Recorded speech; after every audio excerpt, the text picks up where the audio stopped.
semua ya, Nyun Sewu, ini resikonya besar. Di internet saya dimaki-maki di mana-mana karena saya termasuk ranking 1 perusahaan Islam gara-gara lagu kayak gini nih. Jadi dibayangkan Tuhan itu beragama Islam, bayangannya itu. Terus Tuhan juga selawatan mesti Arab. Nah begitu rada barat-barat dedek kui Kristen berarti Gusti Allah siji kan gitu. Jadi ning alam dunia iki ana Gusti Allah macam-macam, ono Tuhan Demokrat, ono Tuhan Golkar, gitu. Padahal lagu itu ya lagu itu tidak ada agamanya, dia cuma notasi do re mi fa sol atau ciro pak monem gitu dan seterusnya, dan itu tidak ada urusan. Gereja aja boleh pakai Jumatan ya, ya. Jumatan di gereja nggak masalah, sering saya pinjam gereja untuk Jumatan di Belanda sampai Copeng, tidak ada masalah. Jangankan di gereja, di sawah aja boleh. Sholat di Vatikan saya sering, tidak ada masalah. Memang Tuhan orang Indonesia apa orang Arab itu tidak. Tuhan kan bukan orang Arab, tapi bukan orang kan gitu kan. Kalau makanya Islam itu kudu Arab gitu kan. Anggo kaget ya kan dengan Nabi Muhammad jebule kudu asli wong Arab muter gitu. Kapan tak kancane gitu. Kapan-kapan tak buka genetikane kowe malah luwih modern nek kowe Arab tuh. Kowe iki dadi wong Jawa sing gawe ya Gusti Allah itu sapa-sapa. Kalau sudah disuruh Tuhan jadi orang Jawa, ya jadi orang Jawa gitu loh. Enggak usah rebonding tuh. Oke, bismillah, tepuk tangan untuk KPK dan semuanya pada malam hari ini.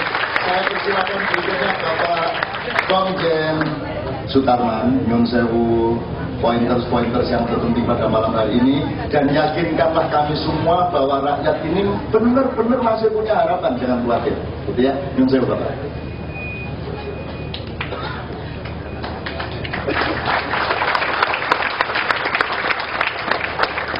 Dan saya nggak lepas sepatu di sini supaya nggak mampu, ini sudah seharian nggak mandi.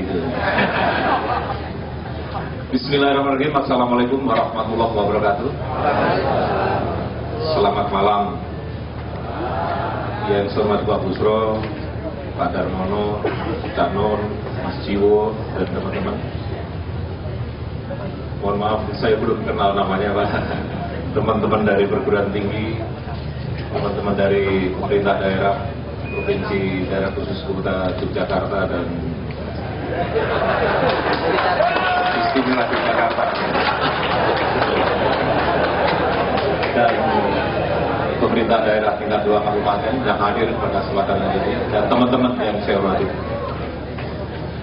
Marilah kita siap selalu bersyukur dari Tuhan Yang Maha Kuasa. Ini karena saya pernah ajudan Gus Dur.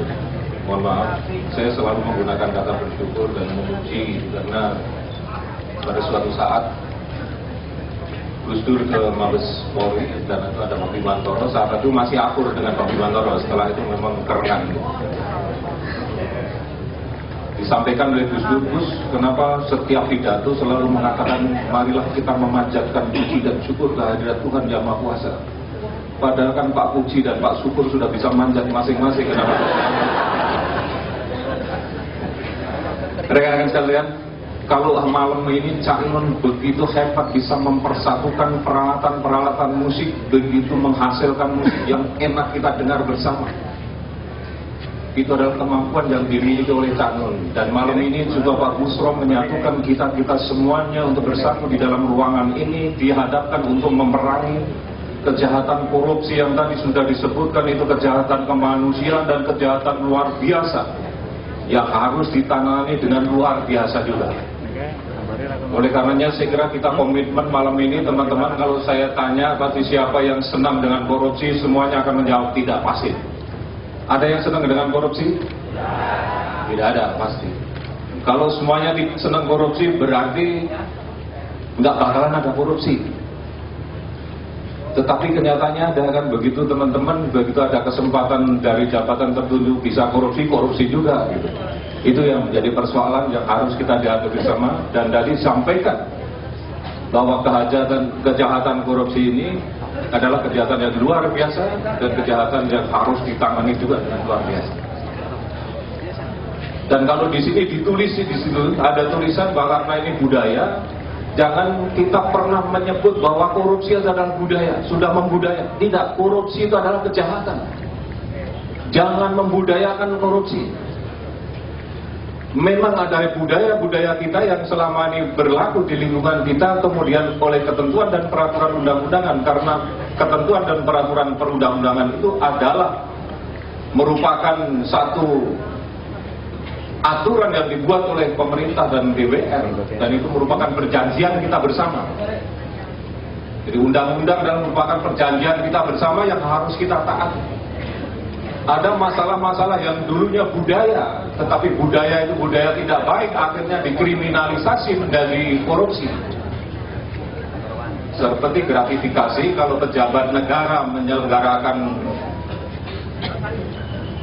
hajat misalnya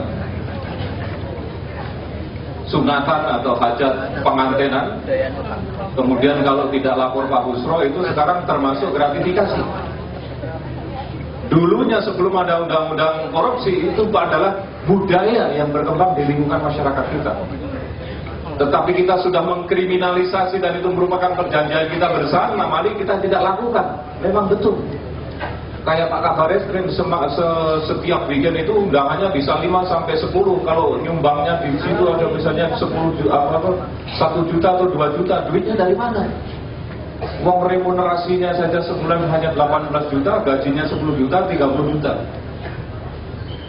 Kalau misalnya harus setiap minggu 10 juta, kemudian ada 4 minggu, gak cukup.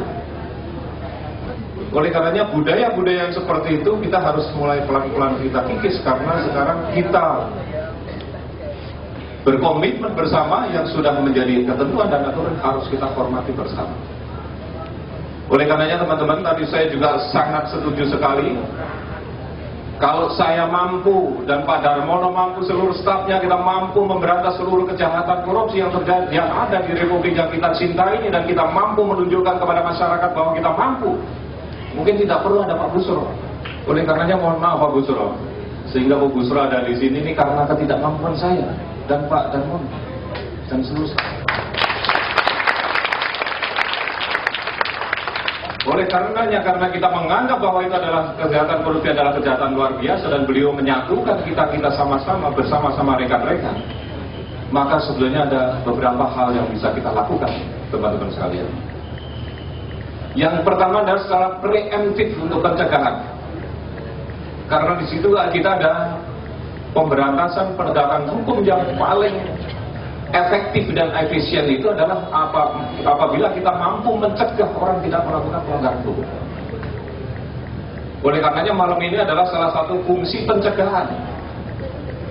Pencegahan itu dimulai dari 2 hal. Yang pertama adalah preemptif, untuk menekan, membuat orang tidak memiliki niat jahat. Tugasnya Cak Nun, tugasnya teman-teman, tugasnya guru, tugasnya ulama, tugasnya pastor, tugasnya dan sebagainya, untuk memberikan masukan, untuk memberikan apapun yang diberikan kepada kita, kemudian keluarga, di dalam keluarga juga diinformasikan kepada anak-anaknya, diterapkan di situ. Kalau punya anak jangan ditakut-takuti polisi, nanti.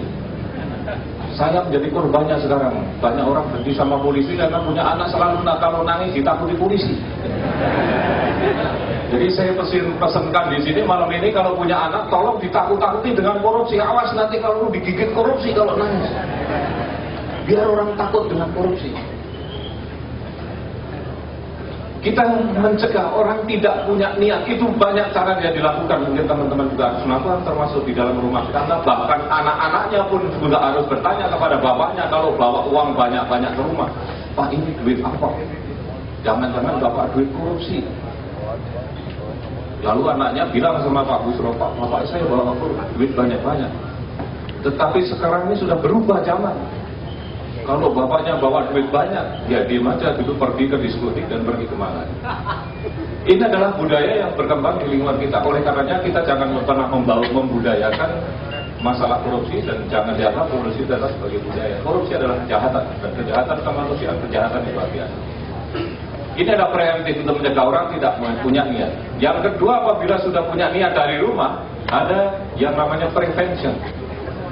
Mungkin tugasnya kita semuanya untuk mengingatkan kepada teman-teman kita, mengingatkan kepada saya, Bahkan di kantor saya itu sudah saya tulisi sekarang itu, termasuk kebetulan saya tidak bawa pen, seluruhnya itu anti KKN, menyuap dengan penerima suap hukumnya sama. Jadi teman-teman juga sama.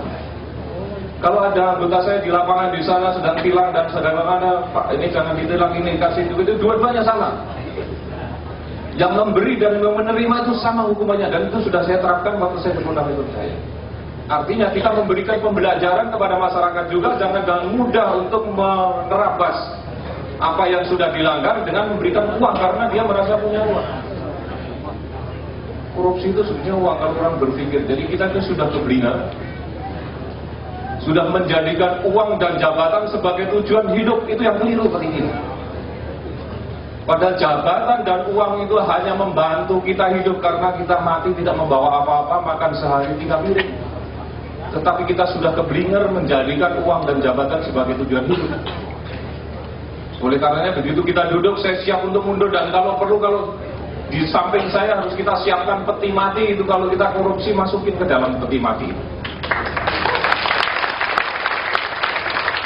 Ini adalah prevention yang dilakukan, preventif yang dilakukan oleh kita. Yang ketiga adalah penegakan, sebelum ke penegakan hukum ada satu hal. Ini adalah ide saya, tadi tolong digelorakan dari perguruan tinggi. Teman-teman sekalian, sekarang pemerintah sedang membangun yang namanya e-KTP. Dulu kita punya ide, saya sampaikan kepada Menpan yang dulu Pak Taufik, Pak, kita harus membuat yang namanya single identity card, yang memuat identitas perorangan, mulai dari sidik jari, sidik retina, foto mukanya, identitas nama orang dan alamat dan seterusnya. Di samping identitas perorangan juga memuat berapa rekening yang dimiliki di situ. Ada nomor rekening, nomor rekening. Kemudian juga di dalam identitas itu memuat berapa sertifikat yang dimiliki, sertifikat 1, 2, 3. Kemudian juga berapa kendaraan yang dimiliki, berapa nomor paspor, berapa nomor senjata, kalau punya senjata berapa, dan seterusnya. Jadi memiliki seluruh identitas yang ada di dalam, entah namanya e-KTP atau mungkin single identity card. Ini bisa kita bangun. Sekarang pemerintah sedang membangun miliaran atau triliunan bahkan untuk membuat e-KTP, elektronik KTP, dan kita bisa dompleng di situ. Mahasiswa kita sudah hebat-hebat mampu untuk membuat programnya, yang program itu bisa setiap program database-nya itu dalam satu record bisa memuat 250 file, dan di dalam satu database itu bisa memuat 1 miliar record. Penduduk kita hanya 250 juta. Kalau itu seluruhnya sudah sebetul kita membangun sistem yang benar, kemudian kekayaan kita bisa naik turunnya bisa kita ketahui dari single identity card kita. Kalau misalnya kekayaan saya tahun ini 10 dan tahun depan menjadi 20, dan jelas asal usulnya, maka negara tinggal mendapat berapa pajak yang harus diberikan kepada negara. Sistem. Kalau masih ada ketemu antara wajib bayar dengan pemungut, sampai kiamat pun itu akan terjadi kolusi. Tetapi kalau otomatis terdebat bahwa apa yang kita miliki dalam rekening, kita memiliki pertambahan nilai yang ada di dalam single identity card tadi, negara tidak dapat. Nah sekarang ini bagaimana kita punya kekayaan, punya tabungan, punya segala macam yang ada di situ, tetapi mau bayar pajak saja sulitnya setengah mati. Karena apa? Sistem kita tidak benar. Ini saya kira mungkin idenya dari Pak Busro dalam pencegahan kita untuk kita semuanya, teman-teman. Kalau kita sudah terdata, saya hanya memikirkan bahwa 5 tahun input data dari 250 juta penduduk Indonesia ini clear, bisa selesai. Kalau itu sudah terdatakan semuanya, mungkin pemilu juga nggak ribut DPT, nggak ribut segala macam, begitu indahnya. Kenapa nggak kita jalankan? Karena ada departemen atau kementerian atau lembaga yang tidak bisa korupsi.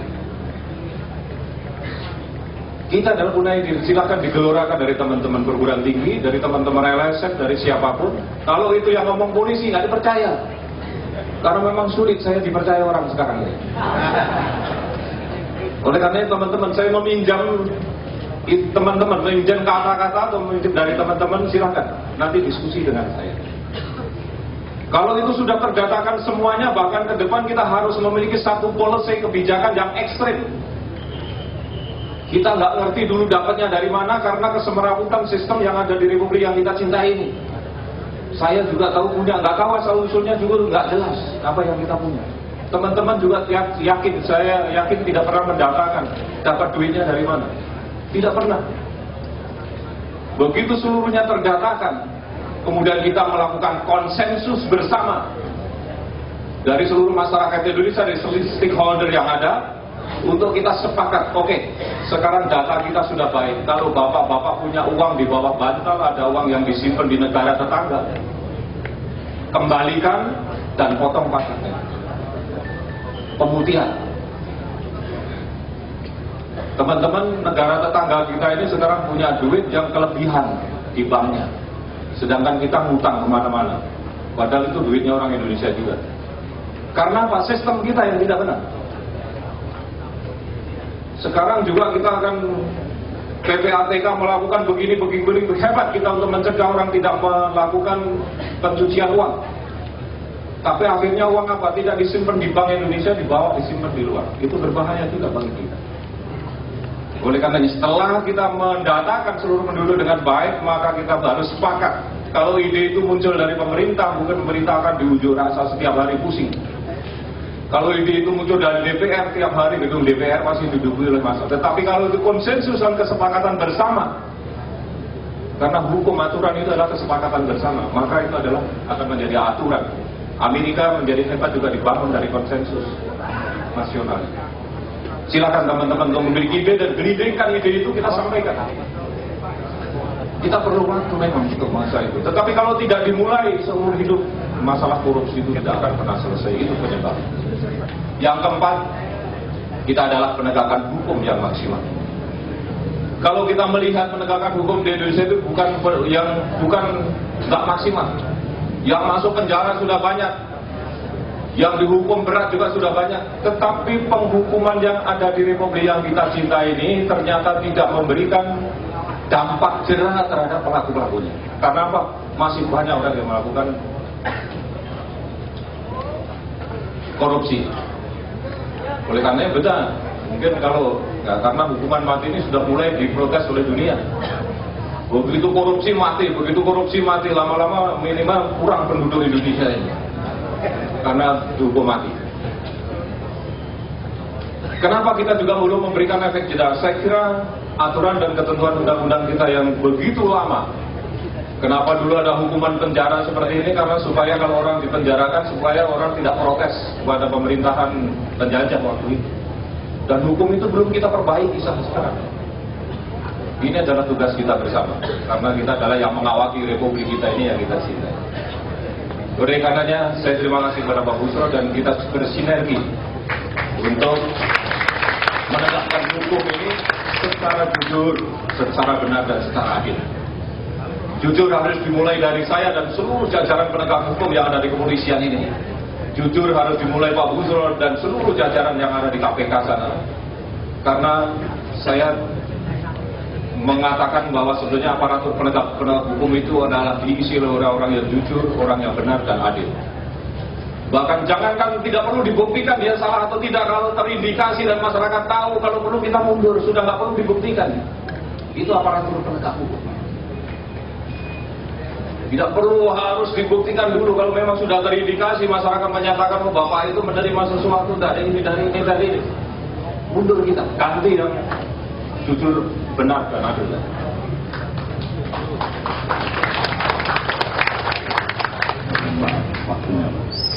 Terima kasih. Terima kasih Pak Busro, terima kasih atas kesempatan ini, dan teman-teman saya kira lagi ada masukannya. Wassalamualaikum warahmatullahi wabarakatuh. Saya mohon maaf untuk menyelenggarakan, pokoknya jangan melanggar markal. Karena lalu lintas juga, karena kita berbagi. Saya senang sekali dengan pernyataan itu. Secara tekstual sangat memberi harapan kepada saya ingin merespon beberapa hal sebelum saya berikan kepada Bapak Darmono. Yang pertama gini, hukum itu letaknya di luar diri manusia. Dia di antara manusia dengan manusia. Kalau yang di dalam diri manusia namanya nurani dan akhlak. Jadi kalau mau preventif, Maka nomor satu adalah pembangunan di dalam diri manusia, dan itu tugasnya ulama, pastor, sekolahan dan lain sebagainya serta orang-orang tua. Nah, malam hari ini kita tidak ngomong mengenai yang di dalam diri manusia, tapi yang di antara manusia yang disebut hukum. Tadi Pak Darman mengatakan bahwa orang Jawa suka nakut-nakutin anaknya dengan gue nakal dan dari polisi gitu ya. Tuh. Sebenarnya Pak, dalam ilmu psikologi, orang tua selalu menakuti anaknya atas sesuatu yang diam sendiri memang takut. Jadi kalau orang tuanya takutnya sama anjing, anaknya juga ditakut-takuti anjing. Kalau orang tuanya takut sama polisi, maka anaknya juga ditakut-takuti polisi. Jadi itu memang begitu. Jadi bukan rakyat terus melakukan strategi untuk menjelekkan polisi dengan cara mendidik anak seperti itu ya. Dasarnya memang turun-temurun lebih karo polisi. Nah sekarang saya ingin transparan, karena saya ingin menegaskan apa sih yang sesungguhnya dilakukan oleh Pak Busro malam hari ini dengan beliau bertiga. Dengan cara saya ingin berdialektika sama Anda gini, nganggo corone wong desa wae. Kalau saya tanya, Anda sama polisi itu merasa nyaman apa tidak aman? Merasa nyaman apa tidak aman? Saya merekayasa Anda nggak ini? Ini jujur. Umpama di prosentase nyamani berang persen, orang nyamani berang persen.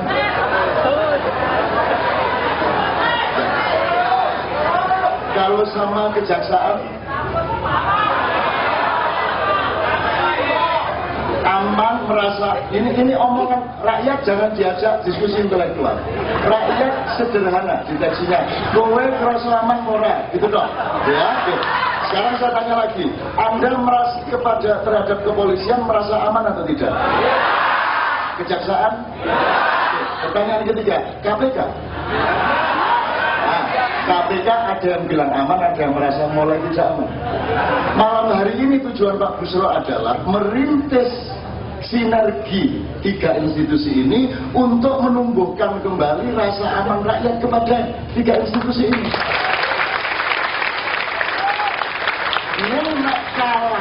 Proses ini tidak simultan dan tidak strategis secara kebudayaan maupun secara media, secara apapun, nanti Pak Busro bisa kalah oleh apa yang sudah berlangsung berpuluh tahun. Lama-lama KPK juga membuat orang merasa tidak aman. Nah jadi Pak Busro, kowe iki dulurku, kancaku, tak tresnani ke zaman kowe golek yang ra iso-iso dia. Gandeng aku terus karo kowe ojo nganti terus kalah dalam proses, sehingga yang Anda rintis yang sangat bagus ini nanti malah menjadi kontraproduktif bagi KPK sendiri. Mudah-mudahan kita semua saling membantu untuk terus kita kontrol kepolisian, kita kontrol kejaksaan, kita juga kontrol kepada KPK agar supaya kita bisa menciptakan rasa aman bagi tanah lain. Ya. Kira-kira objektif gitu ya Pak ya. Karena menurut saya urusan di dalam hidup ini memang cuma aman dan tidak aman. Maka Anda yang orang Islam nomor satu menjadi mukmin. Maka Allah bilang innamal mu'minuna ikhwah, yang bersaudara itu mukmin. Nek muslim mesti kerengan terus. Karena kalau mukmin itu dia pejuang yang menegakkan keamanan.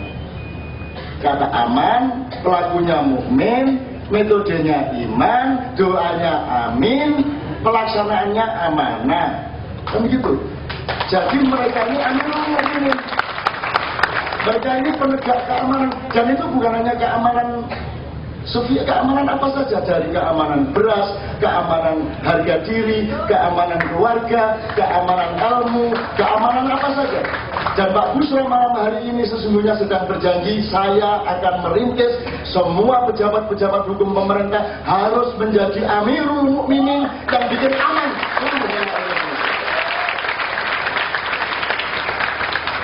Dan harus kita dukung. Kalau enggak, mari kita bunuh diri bareng-bareng. Harus kita dukung. Oleh karena itu, Pak, yang perkara dihukum mati, tidak dihukum mati, yuk kita diskusikan panjang ya. Dan itu bukan wewenang kita ya, saya kira ya. Gini aja, sekarang Kiai Kanjeng aja, paling murah digebuk, Mas. Coba, supaya bapak-bapak yang dari luar kota mendengar kalau orang-orang di kampung Jogja kayak gini nih Pak. Yuk, yuk, yuk.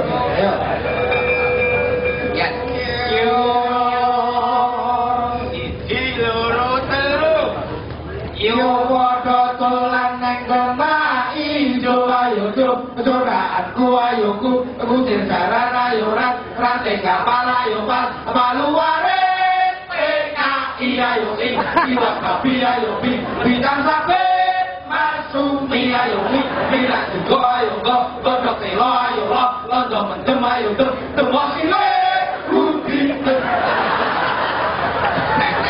Kita semua jadi manusia pada malam hari ini. Terus satu lagi.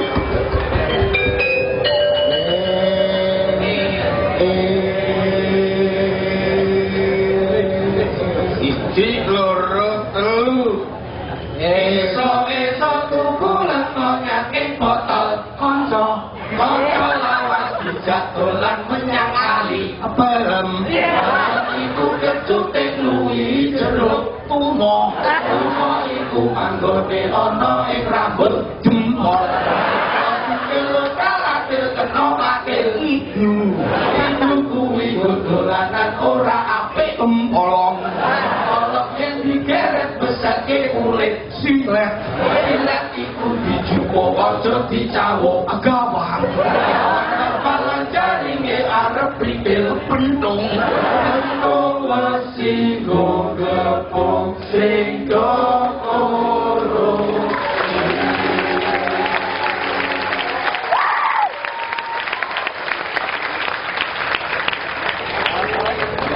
Ini karena modernisasi adalah division of labor, orang kemudian menjadi spesialis-spesialis, kemudian yang polisi dia menjadi polisi 24 jam, yang jaksa kemanapun dia jaksa, yang rektor kemana-mana, sing jandim, terus nanti kalau bojone isi lainnya dia itu udah, ning kamarnya jandim.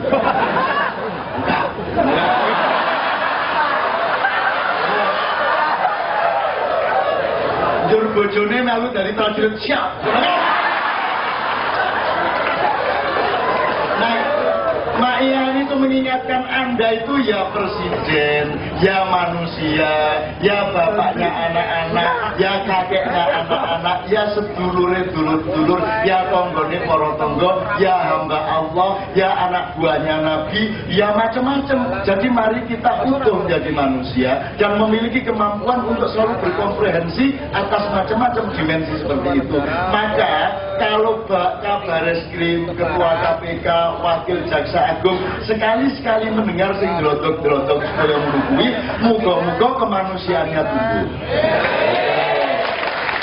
Abis saya kegiatan ini menungsa kuwi. Lurus kan. Menungsa ya nyeleweng sini-sini.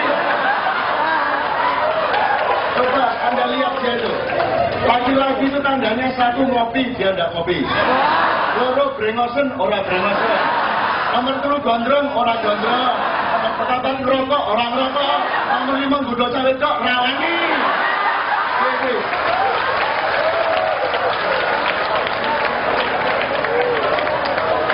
Mana lakinya? Mana lanangnya ini? Sama dia nih. Aku lanang kabeh. Rokok, gondrong, brengosen, budoan cawe cok. Oh no. Jadi kalau waktu SMA nakal, waktu jadi pejabat sudah bosan dan kenakalan sehingga tinggal ketertiban dan disiplinnya. Kalau waktu SMA tertib kayak Busro, nanti baru nakal kalau sudah jadi pejabat tinggi. Allahu Akbar, Masya Allah, di seluruh dunia ya Allah tidak ada acara seperti ini. Di seluruh dunia tidak ada Jaksa Agung Amerika acara kultural, tidak ada. Tidak ada kepolisian Amerika, Inggris, Jerman, manapun yang beracara keagamaan dan kebudayaan. Hanya di Indonesia semua bisa dirajut dan dirajut. Di Indonesia memang kapten kesebelasan dunia. Cuman sekarang sedang bodoh-bodohnya. sedang pokok-pokoknya apa-apa. Sederhana kita bangkit bersama, dan malam hari ini adalah peneguhan janji para pejabat bahwa mereka akan berusaha bikin rakyat aman terhadap 3 institusi. Bahwa korupsi benar-benar diberantas. Dan nanti saya buka forum, tanya sama Pak Busro, tanya sama Kabar Eskrim, tanya kepada Pak Darmo soal SBY Sakarmu, soal Sakarmu, soal Nasaruddin, soal Sri Mulyani Santri Sakarmu. Modaro be. Dijawab, monggo, aku ya ora masalah. Anda juga ojo nganggep Busro ki. Ya ora, dia juga punya keterbatasan, awake wis cilike kaya ngono.